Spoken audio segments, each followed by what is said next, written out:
Magandang umaga po mga kapatid sa Panginoon. At ngayon pong araw na to ay muli, samahan niyo po akong manalangin dahil patuloy tayong magtitipon-tipon upang purihin at dakilain ang Diyos. At hindi ito hadlang yung pagpagkapadlak natin. MCQ, ECQ o GCQ, wala pong dahilan upang tayo po hindi magpatuloy. Kaya mga kapatid, samahan niyo po ako sa panalangin. O Diyos na makapangyarihan sa lahat, Ikaw po ang aming pong patuloy na purihin, dakilain, awitan. At sa araw-araw, Ikaw pa rin aming pong aasahan sa lahat ng mga nangyayari sa mundo. Walang ibang makapagbigay sa amin ng aliw kung hindi ang iyong salita, Panginoon, ang iyong pong patnubay at nagpapalaala sa amin na tanging Ikaw lamang ang aming pong dapat na sandigan.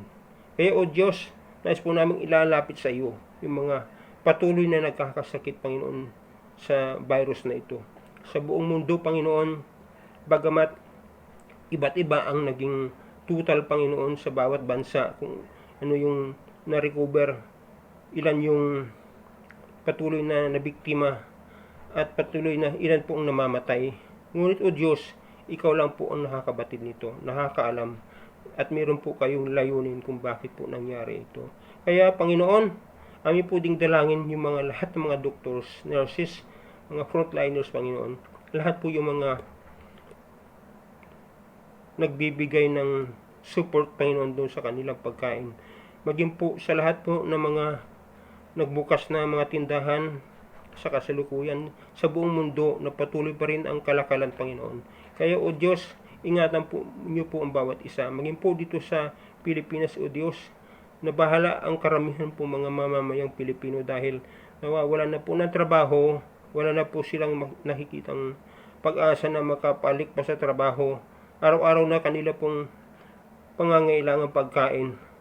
Ngunit o Diyos na dakila, Ikaw lamang po ang makapagbigay sa amin ng kapayapaan. Kaya salamat po sa iyo pong mga pangaral, iyo pong palaala, na Ikaw lamang po ang aming pong sambahin, ang aming pong aasahan, at magsasagot po ng tamang oras po sa lahat ng pangyayaring ito.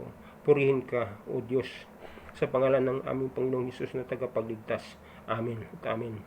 Mga kapatid, sa umagang ito, nais ko pong sundan po natin yung mga pangyayari noon dahil dito po sa mga aklat na mga gawa, ito po ay isang pundasyon po sa isa pong mananampalataya. Kaya ko po, ito'y intensyon na ginawang series para malaman po natin kung ano po yung nangyari nung pagkatapos mabuhay muli ang Panginoong Hesus. Ano po ginawa ng mga disipulo noon? Nagkahiwa-hiwalay sila o na sila po'y lumaganap na kung saan na sila napunta upang ipatuloy ang pagpahayag ng kaligtasan. Kaya dito po sa ating babasahin ngayon sa Gawa 15, talatang 1 hanggang 11. Dito po makikita po natin, ito yung bandang huli na yugto ng paglalakbay ni na Pablo at Bernabe. Kaya bago dito magtapos at sa ipangalawang paglalakbay nila sa pagmimisyon, ito pong versikulong ito at kapitulong ito ay makita po natin kung ano ang mga pangyayaring ito.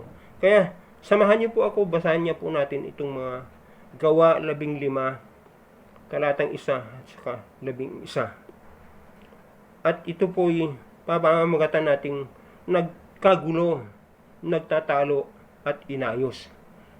Okay po, kung meron na po kayong mga Biblia sa talatang 1, sunod-sunod na po nating basahin po sabay-sabay. May dumating doon na ilang taong mula sa Judea at nagturo sa mga kapatid, kapag hindi kayo nagpatuli ayon sa kaugaliang itinuturo ni Moises, hindi kayo maliligtas. Maigpit itong tinutulan ni Pablo at Bernabe at naging mainitan ang kanilang pagtatalo. Kaya't nagpasyang papuntahin sa Jerusalem sina Pablo at Bernabe at ilan pang kapatid na taga-Antiqua upang ang suliraning ito ay isang guni sa mga apostol at saka matatandang pinuno sa iglesia. Isinugo nga sila na iglesia at pagdaan nila sa Phoenicia at Samaria, ibinalita nila roon na marami ng mga hintil ang nahikayat sa pananampalataya. Ito na may labis na ikinigagalak ng mga kapatid. Pagdating nila sa Jerusalem, malugod silang tinanggap ng mga apostol ng mga matatandang pinuno at ng buong iglesia. Isinalaysay nila ang lahat na ginawa ng Diyos sa pamamagitan nila. Ngunit, tumayo naman ang ilang mananampalataya kabilang sa pangkat ng mga Pariseo at kanilang sinabi, kailangang tuliin at utusang tumupad sa kautusan ni Moises ang mga hintil na sumasampalataya. Nagpulong ang mga apostol at ang mga matatandang namumuno sa iglesia upang mapag-aralan ang suliraning ito. Pagkatapos ng mahabang pagtatalo, tumayo si Pedro at nagsalita, mga kapatid, nalalaman ninyo na noong mga nakaraang araw, hinirang ako ng Diyos upang mangaral ng magandang balita sa mga hintil, at sila naman ay sumampalataya. Ang Diyos na nakakasaliksik ng puso ang nagpatutuo na sila'y tinanggap niya nang ipagkaloob niya sa kanila ang Espiritu Santo tulad ng pagkaloob niya sa atin. Walang pagkakaiba sa pagtingin ng Diyos sa kanila at sa atin. Nilinis din niya ang kanilang puso sa pamamagitan ng kanilang pananampalataya. Bakit sinusubok ninyo ang Diyos? Bakit ninyo inaatang sa mga mananampalataya ang isang pasaning hindi rin natin kayang pasanin? Sumampalataya tayo na tayo'y maliligtas sa pamamagitan ng kagandahang loob ng Panginoong Hesus at gayon din sila. Opo mga kapatid, ito pong salaysay nito yung 1 to 11, talaga pong napaka-controversial din po sa panahon na yon. At ano kaya sa aking pong panimula, kung tayo po ay nasa bahay at naghahanda po tayo, pumasok o may pupuntahan po tayo, at sa ating pong pagpunta doon sa isang lugar o habang nagtatrabaho ka na, o namimili ka ba o ano pang ginagawa mo doon sa isang lugar kasi nakaalis ka na sa bahay. Tapos bigla ka na lang sinabihan, ay bumalik ka muna dito, punta ka muna dito uli kasi mayroon pong problema, nagtalo-talo. Hindi nagkakaintindihan. Ano kaya ang gagawin mo? Kaya ating pong tutunghayan, ating pong titingnan, obserbahan po natin kung ano po yung mga pangyayari po dito. Kaya doon makikita po natin, mayroon pong mga katanungan po o obserbasyon mula talatang 1 hanggang 7. Sino ang nagturo? Saan galing ang at nagsabing dapat tuliin din ang mga hintil? Ano ang nangyayari? Saang lugar ito nangyari? Sino ang kanilang pinatawag? Sino-sino ang nagpupulong? Ano ang sinasabi ng mga Pariseo na kailangang tuliin ang mga hintil? Sino ang tumayo at nagsalita? Paano ipaniliwanag ni Pedro ang tungkol sa pagkaloob ng banal na Espiritu? Ano ba ang tinutukoy ni Pedro na ang Diyos ay nakakasaliksik at nilinis ang kanilang puso? Kaya mga kapatid, titingnan po natin kung sa ating pong binasa kanina, ano po ang mga pangyayari. Doon sa ating obserbasyon, isa sa pinakamahalagang kautusan na mahigpit na sinusunod ng mga Hudyo ay yung pagtuli ng sanggol sa loob ng 8 araw. Kahit doon sa matatanda na hindi patuli, dapat silang magpatuli bilang tanda sa pagsunod sa kautusan ni Moises. So mga kapatid,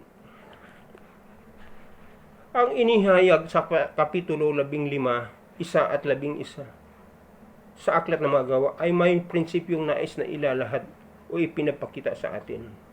Una, dapat tuliin dahil yun ang kautusan. Pangalawa, sumunod sa kautusan ni Yahweh na isinulat ni Moses. Itong dalawang prinsipyo na bagkus talagang pinagtalunan ng mga naroon po sa Jerusalem. Sa talatang 1 hanggang 7, ating mapapansin na nagkagulo at may pagtatalo doon sa Jerusalem dahil may mga Pariseo. Ito mga Pariseo, ito yung tawagin nilang Judaizers o sinasabing mga Hudyo po sila na nagtuturo nung aklat ng kasulatan ni Moises. At sila po yung nung nabahaginan na ang salita ng mabuting balita ng kaligtasan, sila din po ay nangangaral na rin. Ngunit ang nagkaroon po ng problema doon sa Jerusalem, kung nasaan po si Pedro na naiwan, ay ang itinuturo nila ay isinama pa rin nila yung kanila pong practice bilang Hudyo na doon po dapat daw tuloyin muna yung mga hintil at para sila ay tuluyang maligtas. Pero hindi po yun ang sinasabi po dito. Dahil nga, kaya nga dito ang dahilan kung bakit ipinatawag sina Pablo at Bernabe para mapag-usapan doon sa Jerusalem. Birin mo yung nandoon na po sila sa Antigua, sa Pisida po, yung lugar na malayo po yun. Ang sinasabi po dito, mga 400 plus kilometers po. Kung isipin po natin mula dito sa Manila hanggang papuntang Baguio, naku po, maglalayag, ano pa sila kung noong pa panahon na yun, wala pa namang truck maglalakad kung hindi, kung mayroon silang mga camel o kabayo. Aabutin sila namang ilang araw. Ngunit ganun pa man, nung dumating sila, kanila po yung pinag-uusapan. Kaya nga, bakit nasabi dito ng mga Pariseo? Kasi po, isang dahilan, ang kanilang paniniwala, sila yung mga pinili ng Diyos. At dapat sumunod sila ng kautusan katulad din nila. Ayaw nila na sila lang ang susunod ng kautusan. Tapos, nung tinanggap nila ang Panginoong Hesukristo, yung mabuting balita, yung mga hintil ay naligtas. Sila din po ay gusto nila na ganun din ang gagawin ng mga hintil. Na dapat sumunod sila doon sa kautusan na sinulat ni Moises. Doon na nga, kaya si Pedro, nagkaroon po siya ng problema dito sa mga Hudyo din. Si Pedro din ay talagang nabahala, kaya niya pinatawag si Pablo at Bernabe. At doon, ito po ang nagsangguni ang ilan po, yung mga matatandang pinuno doon sa iglesia, doon sa Jerusalem. Nung pagdating nila doon ni Pablo at Bernabe, malugod naman silang tinanggap at winelcome ng mga nandoon sa Jerusalem, yung matatandang pinuno ng buong iglesia. At doon din isinalaysay ni Pablo at Bernabe yung mga nangyayari doon sa kanilang mga pinupuntahan. At doon po, isa doon sa sinasabi nila na marami na ring mga hintil na naligtas. Kaya dito tumayo yung mga Pariseo at sabi nila, kinakailangan tuliin sila at utusang tumupad sa mga batas na kautusan ni Moises, yung mga hintil na sumasampalataya.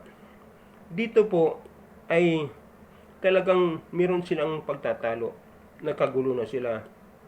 Kaya paano nila inaayos yun? Ito po ang kanilang ginawa. Dapat, katulad din natin mga kapatid, tayo mananampalataya ay dapat manindigan bilang tunay na binago na may buhay na walang hanggan. Hindi tulad ng mga Pariseo. Ito yan, sinasabi ko na sino sila yon. Sila yung mga nagtuturo noong ng aklat ng kautusan na isinulat ni Moises.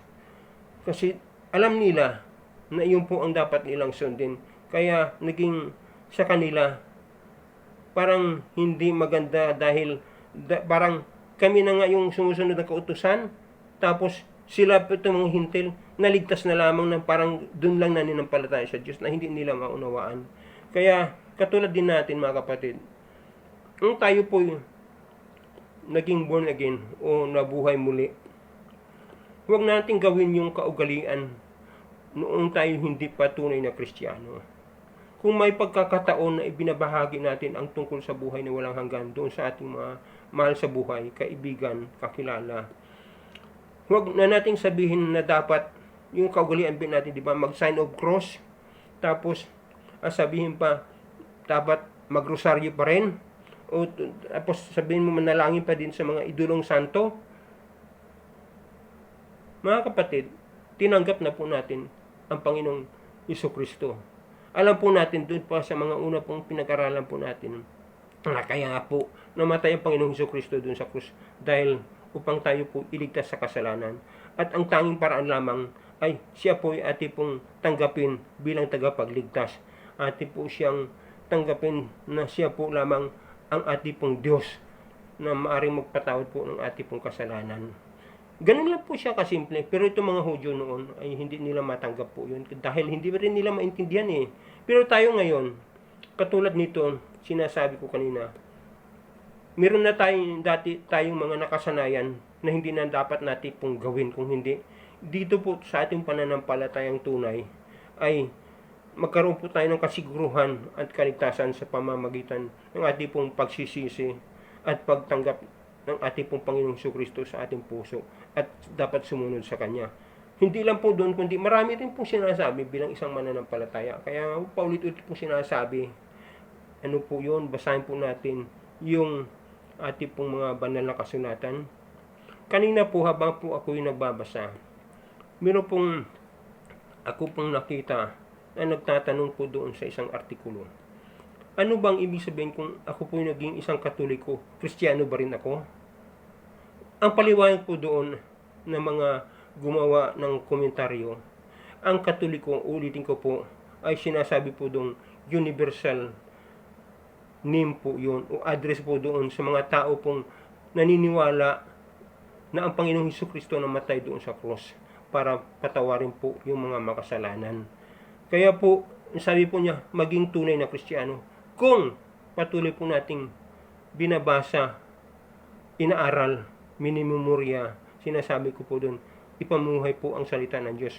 Na noon tayo po ay hindi po natin ginagawa yun. Na ngayon po tayo ay naging isang tunay na mananampalataya. Dapat po natin gawin po yun. Nananalangin po na tayo, tapos binabasa po natin, inaaral po natin ang banal na kasulatan.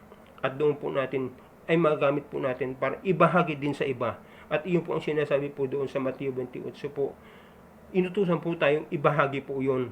Yun po ang tunay na Kristiyano. Tunay na mananampalataya kay Kristo.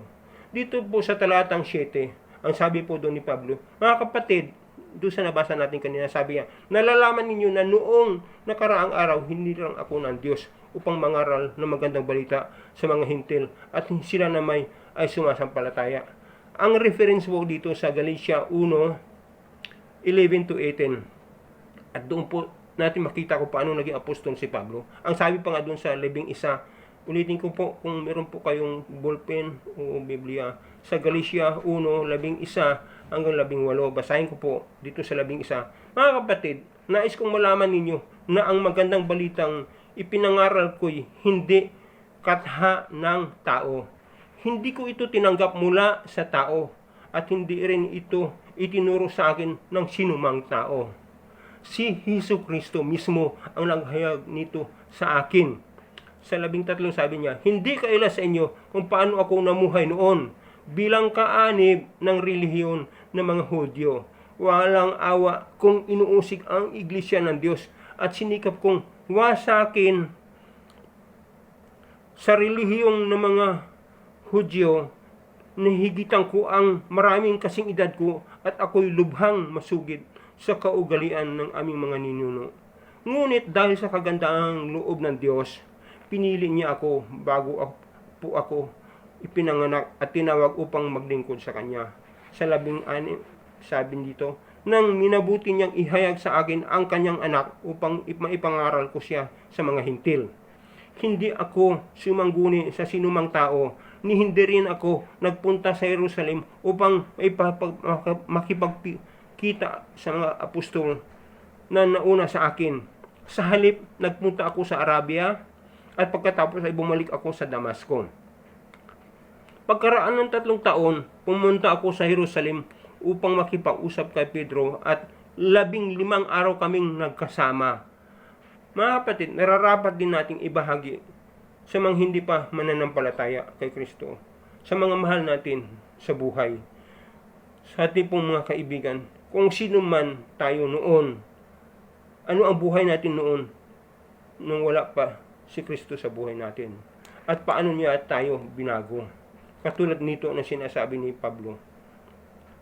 Yun ang isang pagtatalo na yun, naliwanagan yung mga Pariseo.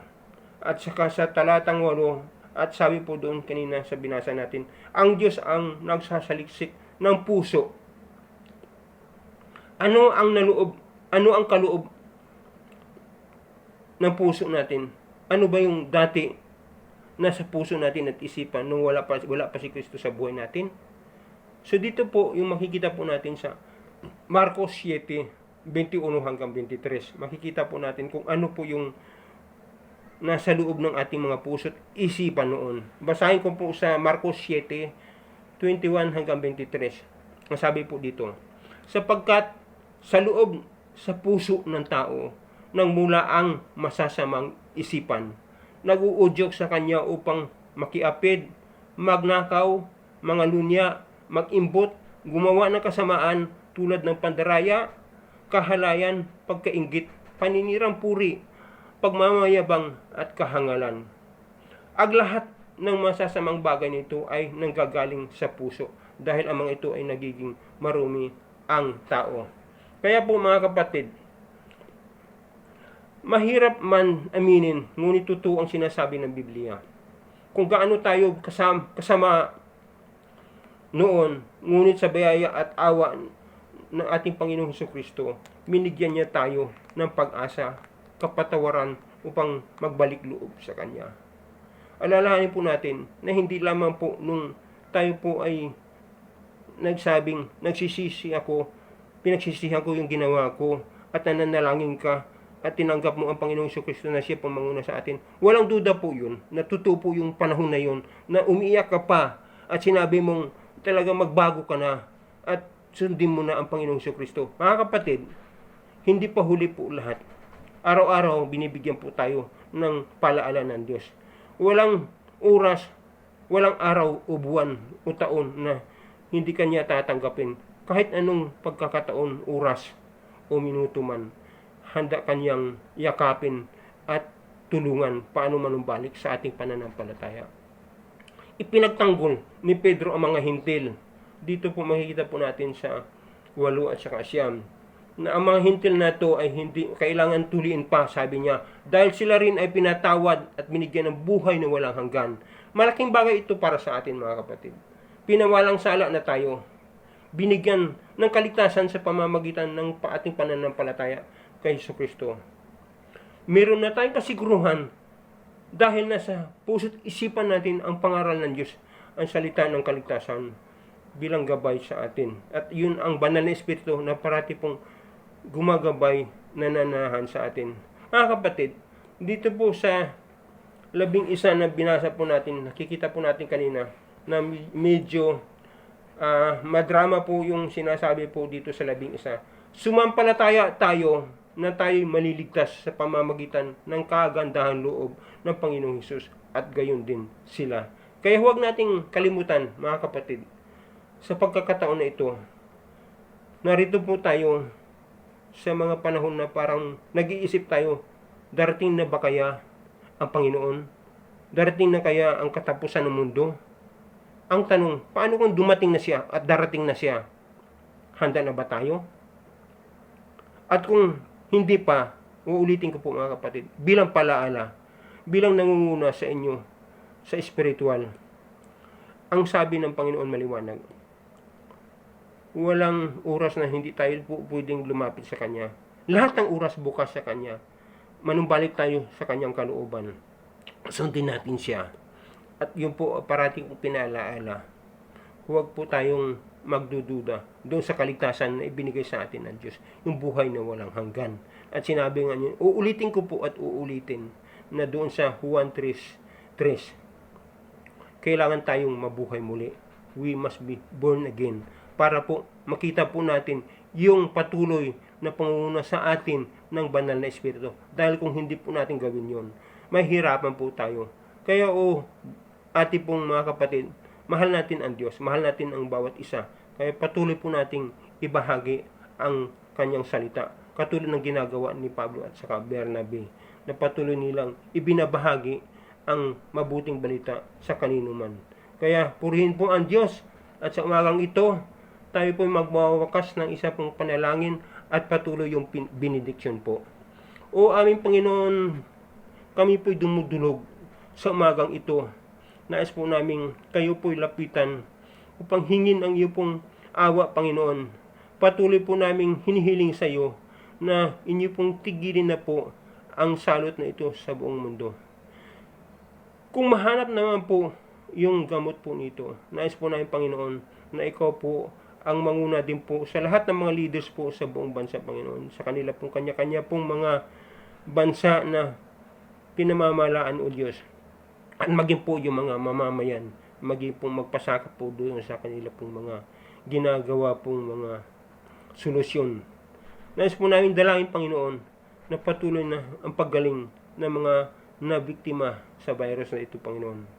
At kung mangyari man po, kami po'y magpapasalamat sa iyo na kami po ay hindi pa naapektuhan, Panginoon, o hindi na pasama po doon sa virus na ito. Kaya maraming salamat, O Diyos, sa buhay na ito. At kami po ay nagpapasalamat sa iyo pong pag-iingat sa amin araw-araw. O salamat, Panginoon, doon sa mga lumalabas naghahanap ng trabaho din. Inyo po silang iniingatan araw-araw. Sila po ipatuloy ninyong binabantayan, Panginoon. Dahil kayo po ang Diyos na kami lang pong maaasahan, Panginoon. Hindi po namin nakikita ang virus na ito. Kaya, O Diyos, sa aming pong pag-iingat, pagsunod sa mga patakaran, kami po makakaiwas na mahawaan, Panginoon. At maraming salamat, Panginoon. At muli, mga kapatid, sa aking pong pagtatagos bago benediksyon, babati ko muna ang lahat pala. Nahuli na po ako, pero hindi pa po nagtapos. Hi, mahilo po kayo. Oh, kumusta po diyan ang nanonood po, lalo po sa mga bata. Oy, Marcos po, kumusta? Miana po, nandiyan po kayo. O sa mga Bornasal family po. Ann at Michelle po. Dito po sa mga family ng ko. Si Dina, si Val. O kumusta po din kayo, Mylene? O sina Richard, sana po kasama po yung nanonood ngayon, nakikinig. Maging po dyan sina Lizel, isama naman po ninyo sina La Arlie po. Sina po Jaja at saka yung mga anak ni Lizel. O si Renz at saka si dalaga na po si nakalimutan ko tuloy niya. Yung kapatid ni Renz. Sorry po. Nakakalimutan ko si Ella pala. Dalaga na kasi nakikita ko po O kumusta na po kayo, Angel? Sina Camille at sika si Maymay. Mga magulang mo po, Angel, pakikamusta na rin po. Diyan po sa mga De Leon family po, sina Lando. Brother Lando, kumusta na po? Ikita na po tayo, malapit na. O si Lynn, o si Rosenda po, o kumusta na po? Sayang hindi na po tayo natuloy sa ating pong camp. Di bali po, magkakaroon po tayo ng mga Bible study po na pangunahan po ni Sister Jean. Kaya salamat po sa umagang ito. Maging po sa mga Gooden family po. Sina Dian, sina Annalyn, si Ed. Kumusta na po kayo? Sina Deaconess Lita at saka si Deaconess Tess. Yung mga anak ni Deaconess Tess. Okay, Silin. Kumusta na po? At maging po si Janica. Yung mga kapatid po ninyo, pakikamusta na lang po kay Ray. Maraming salamat po sa umagang ito at purihin po ang Diyos. At ngayon, ang pag-ibig ng Diyos Ama at ang biyaya ng Panginoong Jesucristo at ang pakikisama sa atin ng Banal na Espiritu mula noon, ngayon at magpakailanman. Amen. Amen. Amen. Magandang umaga po sa inyong lahat.